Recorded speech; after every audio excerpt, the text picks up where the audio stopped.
Shavua Tov, and welcome back to second to last of our shiurim on Sefer Nechemia. We're going to end today, Be'ezrat Hashem, Li Neder, Perek Yud Gimel, the last chapter of Nechemia. It's also, I think it's shiur number 29, which means we've been working on Ezra and Nechemia for 29 weeks already, which is pretty great. And hopefully next week will be our last class, which I will hopefully be able to give closing remarks and also hear from you maybe what some of you also learned from these two really great books, Ezra and Nechemia, that aren't really learned enough. And I hope we're able to open it up and to not only to understand the books themselves, but really to open it up to modern times as well. So I'll do a small recap just of where we left off last week, so that we know where we are. Last week we mentioned that Nechemia had to leave the country. We don't really know why he had to leave the country. He had to go back to Persia. He had to go back to Melech Artaxerxes. He leaves and eventually comes back. We don't know again how many years he spent in Paras, in Shushan. It could have been a year, 2, 3 years, but from the text, it was enough to cause Am Yisrael, the Judeans living in Yerushalayim, to really spiral and forget where they came from, while they lack a leader. So Nechemia comes back to Yerushalayim, and when he gets there, he sees a terrible sight, as we mentioned on the first half of the Perek Yud Gimel. Eliashiv was a Kohen Gadol, and he basically gives Tuvia Ha'amoni, right? One of the governors, one of the foreign governors, Tuvia Ha'amoni from Ammon, a large section inside the Beit HaMikdash area, no less, just for offices, for his private use. I can only assume idol worship and gathering, gold and silver for his own use of his people. So when Nechemia returns and he sees this happening in Yerushalayim, he doesn't hesitate. That is something that we noticed from the get-go regarding Nechemia. He's the kind of leader, he doesn't hesitate. He acts immediately. Be'ezrat Hashem next week, we'll see the differences between Ezra and Nechemia.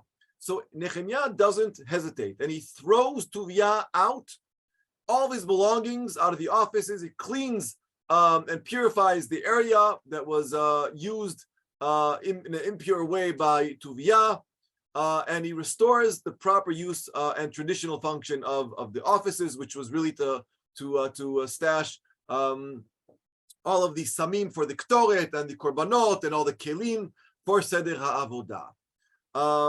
So it was enough that he was gone just for a couple of years, maybe less, maybe a little bit more. But the leaders that he left in charge in Yerushalayim in his absence really didn't use their authority to uphold everything that Nechemia worked for, and Ezra too. But Ezra is not in our Perek. Another thing we ended that happened during Nechemia's absence, the donations, the trumot u'maasot to the Kohanim and to the Levim were not given as usual. And in his absence, when the Kohanim and the Levim don't receive their trumot, the tith, the trumot u'maasot that are given by every Jew, every Yisrael, basically they have no income. They have no ability to sustain themselves. And therefore, as mentioned in the Perek last week, we mentioned that they left Yerushalayim because they needed to work for a living. They couldn't do their job properly. They weren't paid enough. And therefore, they weren't able to stick around. And therefore, when Nechemia comes back, he rebukes the deputies. We saw that he left in charge behind, who were responsible for the well-being of the nation. And he asks them, why is it that the Beit HaMikdash is abandoned? And he basically restores the idea of Trumot u'Maasot, and he brings back, physically, he brings them back to the area of Yerushalayim, because, let's face it, without the Kohanim and the Levim, there's no Seder Avodah. And the Beit HaMikdash was the center the spiritual center of Yerushalayim, but really the spiritual center of all of Am Yisrael. And it was imperative, it was important for Nechemia that it is restored. Everything he worked for, we see, only worked while he was, right there. But when there's no leader, look what happens to Am Yisrael. We see that also in the Midbar, when Moshe Rabbeinu was gone. He was up on the Har Sinai for 40 days. That's it, 40 days. Am Yisrael go haywire. They go crazy. They don't know what to do. Where's our leader? And then therefore they sinned with the golden calf, Chet HaEgel. Some Parshanim say it wasn't meant at Avodah Zarah. It was meant just to replace Moshe Rabbeinu, replace the mediator between them and HaKadosh Baruch Hu. Either way, it seems very similar. When Nechemia is gone, Am Yisrael, they just lose it. They lose it all. And we ended last week with another, I call them the scandals, like the 5 scandals. Another scandal that happened during his absence. And when he comes back, he sees it, he tries to fix it. And that is the idea of Shmirat Shabbat.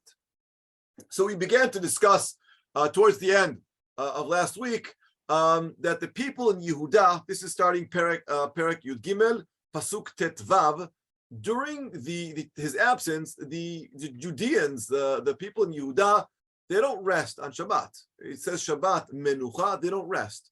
Trade, mamash, trade, melachot, trade, mischar, commerce is conducted in Yerushalayim. It used to be only on the weekdays. That's what it used to be. But Nechemia finds that they're also trading on Yerushalayim, on Shabbat, Shabbat Kodesh. The vintners, the kormim, who tread wine, they pressed it on Shabbat in order to create wine from the grapes. Peasants were transporting their grain using their donkeys, bringing fruits to the market in Yerushalayim. Again, all on Shabbat, and they sold their crops. All of this on Shabbat. There was also evidence that we read last week that merchants from Tzul, all the way up north, but far away from north, heard about the economy, the prosperity that was going on in Yerushalayim, in Ira Atika, right? Yerushalayim, inside the walls, where they were selling their fish in the middle of Yerushalayim, and also throughout the entire land of Yehuda, not just in Yerushalayim proper, but Machoz, all around the region as well. So they stopped observing Shabbat. So what does Nechemia do? Let's read Pasuk Tetvav. בימים ההם ראיתי ביהודה דורכים גיטות בשבת ומביאים הערימות ועומסים על החמורים ואף יין ענבים ותאנים וכל מסע ומביאים ירושלים ביום השבת. ואעיד ביום מכרם צי. Right, we just translated that a second ago. והצורים, right, they were also bringing in their fish. ישבו בה מביאים דג וכל מחר ומוכרים בשבת לבני יהודה ובירושלים. So what does he do? Here we go. New pasuk, pasuk Yud Zayin. ואריבה את חורי יהודה ואומרה להם, מה הדבר הרע הזה אשר אתם עושים ומחללים את יום השבת? Right? I reprimanded the Jews, he says, the leaders. And I said to them, what are you doing? You're desecrating the holy Shabbat. How can you do such a thing? פסוק י"ח, הלא כה עשו אבותיכם, ויבא אלוהינו עלינו את כל הרעה הזאת, ועל העיר הזאת, ואתם מוסיפים חרון על ישראל לחלל את השבת. Right? This is exactly why God punished your ancestors when he brought destruction on the city. And yet you insist on bringing more of God's anger down on Israel by profaning the Shabbat. How can you do such a thing? So what does he do? Pasuk Yutet, ויהי כאשר צללו שערי ירושלים לפני השבת, ואומרה, ויסגרו הדלתות, ואומרה אשר לא יפתחום עד אחר השבת. ומנערי העמדתי על השערים, לא יבוא מסע ביום השבת. So, what does Nechemia do? He gives orders. The city gates should be shut at the beginning of every Shabbat, as soon as Shki'ah, right? As soon as the evening falls, and it shouldn't be opened until Shabbat was over. He stationed some of his men at the gates to make sure that nothing was brought into the city on Shabbat, which basically means that before that, it was never done. Before that, they never closed down the cities for Shabbat. Now, for the first time, that's what he does. And ever since Nechemia, we see in the shtetls all over the world, in Europe and in different places in the world, in Russia, every Erev Shabbat, they used to close the doors of the Jewish area. פסוק כ' וילינו הרוכלים ומוכרי כל ממכר מחוץ לירושלים פעם ושתיים והעידה בהם ואומרה להם מדוע אתם לינים נגד החומה אם תשנו יד אשלח בכם מן העת ההיא לא באו בשבת. So what does he do?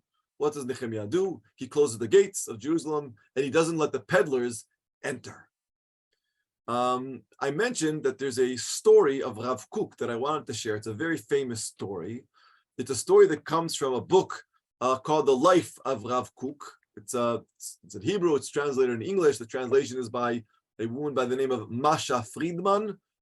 Many years before Rav Kook came to Eretz Israel, and after many, many years of diligent study, Rav Kook was appointed to be the Rav of Zoimel, right? One of the small villages in Lithuania.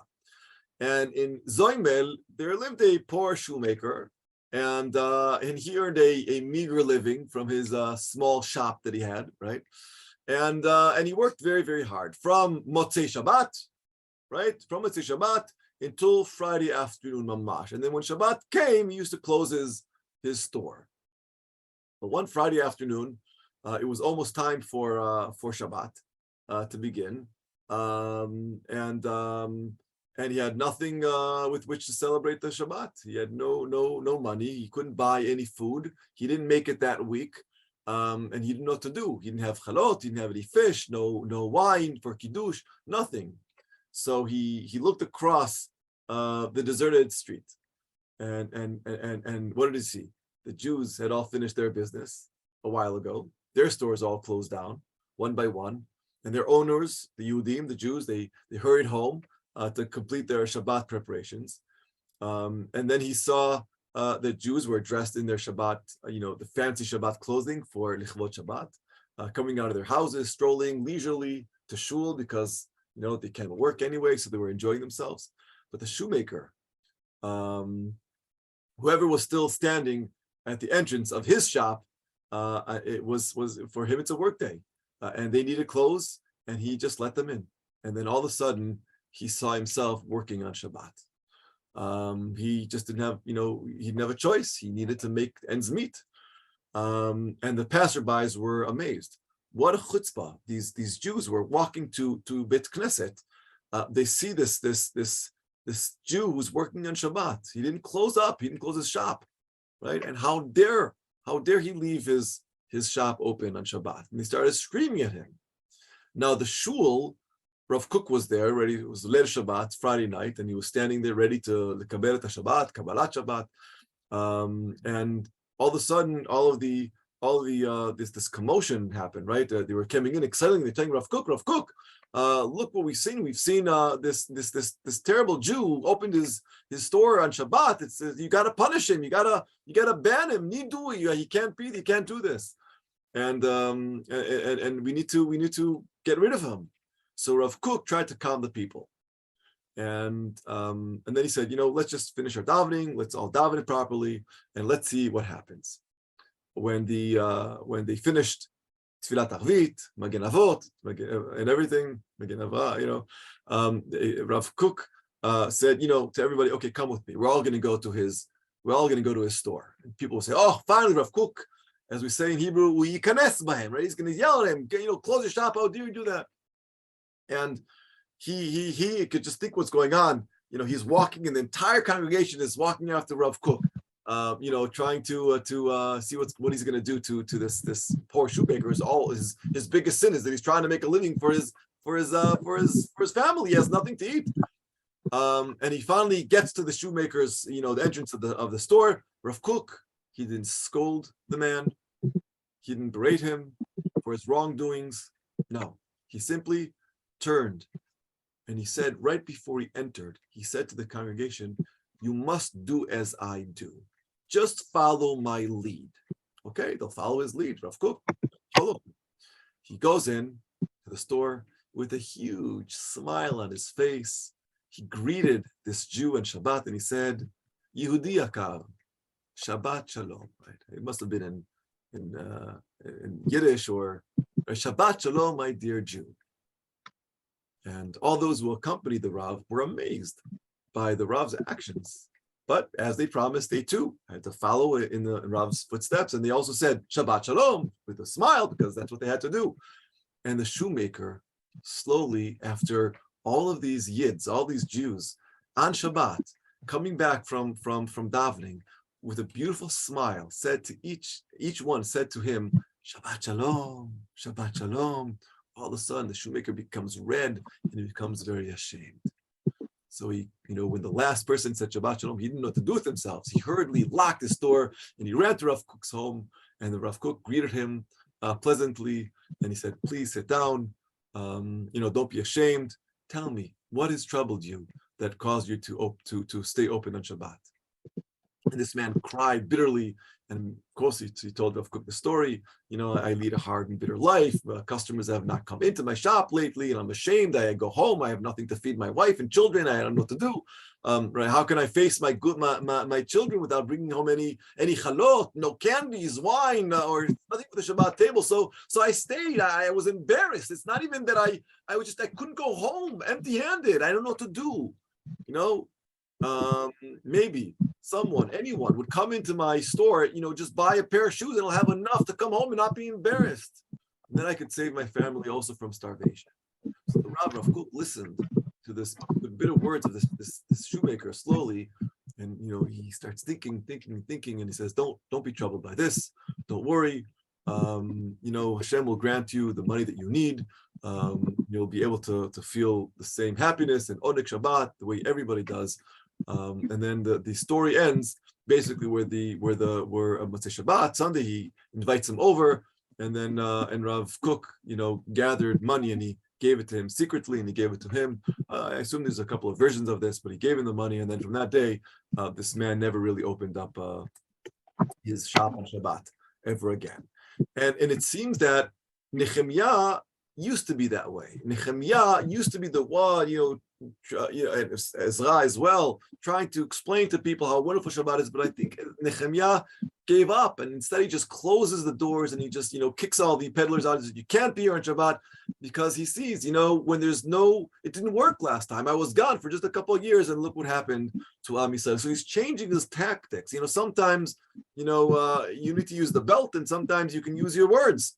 Every time needs every situation needs its thing. So I guess Nechemia here at this point assumes that that's what he needs. Anyway, Nechemia places the responsibility for this disgrace really on those on the ministers that he left behind in his absence.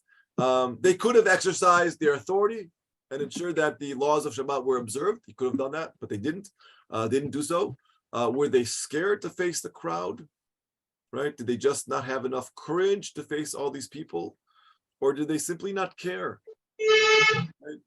Today, we have a similar yet very different situation in modern day Israel. Many Jewish, wonderful chilonim, for lack of a better word, I'll just say chilonim, I don't have a better word, secular, shomrei Torah mitzvot. They want, for instance, transportation on Shabbat. They want the malls to be open, right? So what are we supposed to do? Do we protest? So one could say, we're living in different times. There is an ideology to secularism. It's not simple, right? We can't just force religion on people who don't believe in it. And then others say, true, but we are Jews living in Eretz Yisrael. That's what we need to do. We need to live a religious life. It's at least Shabbat. So Nechemia takes advantage of the existence of the wall. That's what he does. That's why he built the wall, and orders the doors of the gates to be closed for the entire Shabbat, to make it clear that the gates should not be open until Shabbat is over.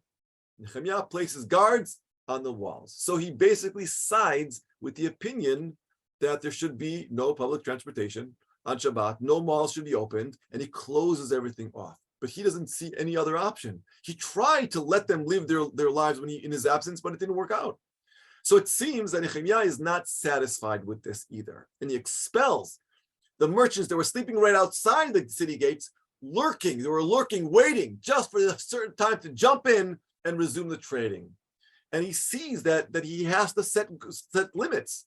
So as strong as Nechemia was, this action didn't prevent trade on Shabbat in other areas of the Judean towns. It worked only for Yerushalayim, but it's a bigger something is happening in the outskirts as well.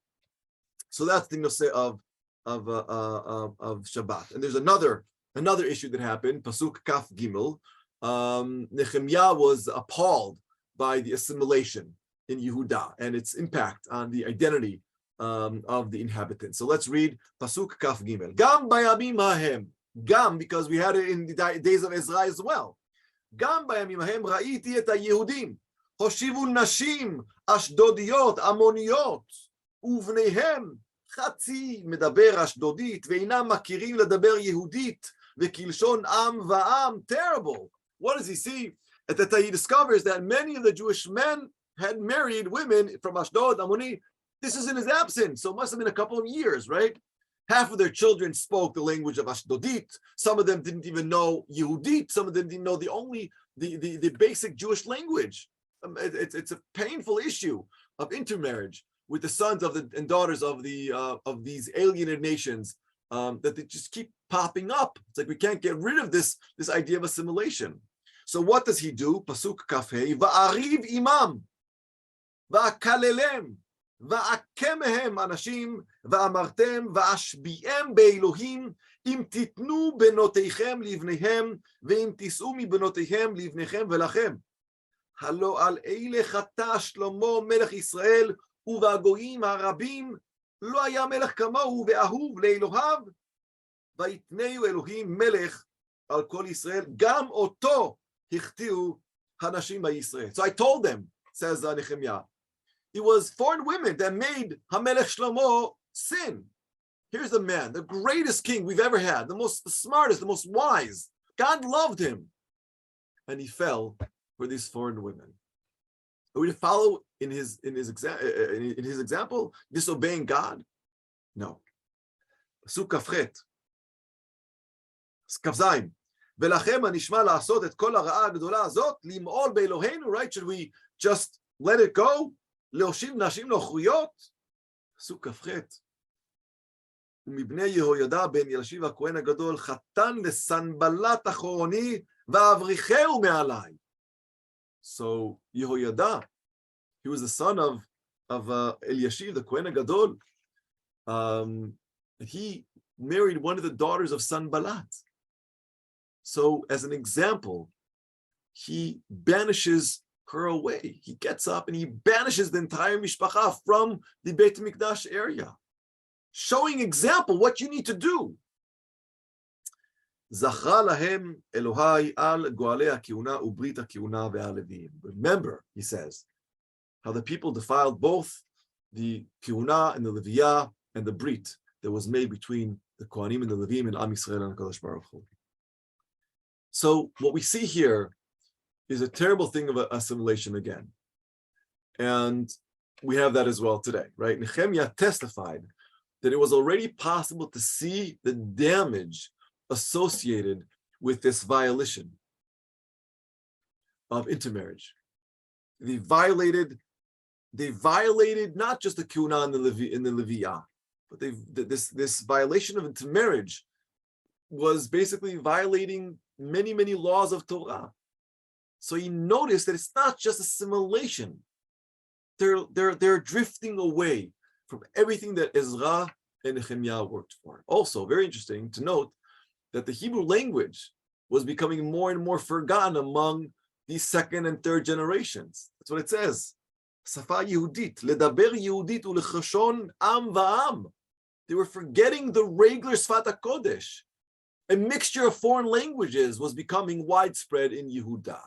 Now this time, there was no mention of any public ceremony of a reaccepting of the Torah and covenant and a public commitment to separate from the non-Jewish spouses. If you recall, Ezra did it, and we discussed it in the beginning of Sefer Nechemia, let's make a breach, let's promise. Here, he just starts kicking people out. He doesn't see any other way. So was it just talk this time? Did he just say to everybody, just do it? One thing is stated here. One of the grandsons of the Kohen Gadol, as we mentioned, was a son-in-law to Sanballat. Nechemia succeeded in somehow banishing him from the Beit HaMikdash work. So he actually showed them what needs to be done, but he doesn't create a grand brit, covenant, reigniting. He doesn't do that. It's not the time for that. He just needs to act. So how was it done? What did he do? Was there a demonstration? Was there a hafgana? What did he do? Someone asked me last week, where is Ezra during this whole time? It's possible that he was already old, or perhaps even passed away. And it's possible that ever since Nehemiah's arrival in Yehuda, Ezra chose not to interfere in social affairs, or even to engage in religious offenses. Or maybe he said, look, I did my thing, now it's his turn. Or maybe he just wasn't around. Like I said, maybe he passed away. There's no evidence of that. Hopefully, I'll Be'ezrat Hashem, share with you next week the differences of roles that I believe they both played. There's some leaders that just let things slide. They might see injustices, but they just look away, right? Maybe they're afraid. They're afraid. Their kiseh is very, very important, right? And they're afraid that if they say something against the Hamon, their chair might be threatened to be taken away. So they look away. Other leaders that have more yirat shamayim or are more brave do what it takes, even if it means that the chair as a leader is in jeopardy. Seems like Ezra was the second type, obviously, right? Of course he was brave, he wasn't scared. But then again, his absence is evident in this problematic chapter. So I'm guessing, my opinion, he just passed away. Otherwise, it doesn't make sense that he wouldn't be there, because he tried it before. He did everything. He made the brit, and he read the Torah before everybody. And he's the one who brought the we're not talking about a long time, we're talking about 12, 13 years ago, right? It's not a long time. So maybe that's also one of the reasons Nechemia needed to go back to Persia. Maybe the king heard that, Ezra passed away, and he wanted to ask Nechemia, what's going on now that one of the leaders passed away? Or maybe he was supposed to bring him to burial. I don't know. There's no evidence of that. But Be'ezrat Hashem, hopefully next week I'll give you my own outlook at the thing, at the way I see things. So the book of Nechemia ends. Right, let's read the last two psukim. V'tihartim mikol nechar, va'amida mishmarot lakohanim ve'lalvim ish bimlachto, ulekurban ha'etzim be'itim mezumanot, ve'labikurim zachara li Elohai letova. So I purify the people again from everything foreign. And I prepared regulations for the Kohanim and for the Levim, so that all of them would know their duties and what they're supposed to do, their tafkidim. And I arranged for the wood used for the burning of the offering to make sure that the Ner Tamid and the Korban Tamid is there proper times, and for the people to bring their offerings, the first grains, the bikurim, the first fruits. And then he ends, remember Hashem, what I tried to do. I tried to save Am Yisrael. That's how Sefer Nechemia ends, with his hope that he made a dent in our history, with his hope that he somehow changed something, pointing out these challenges that threaten the oneness and unity of our cultural and religious identity. The laws of the Torah, which separate the Jewish people from the rest of the world, are enforced by the power and authority of a leader like Nechemia and Ezra. But in Ezra or Nechemia's absence, all these achievements are in danger of disintegrating rapidly. And Nechemia knows this. He conducts himself in a very different manner than his previous term. When he comes back, all of a sudden he's like gung-ho. Right at the beginning, if you remember, beginning of his career, the first term, Nechemia worked through the problems by activating the entire nation, right? He managed to lead the masses to act and bring about change, using the families to build the wall, etc., improving the economy. But after he returns from Shushan, from Persia, he begins to exercise his authority as ruler without the participation of the people.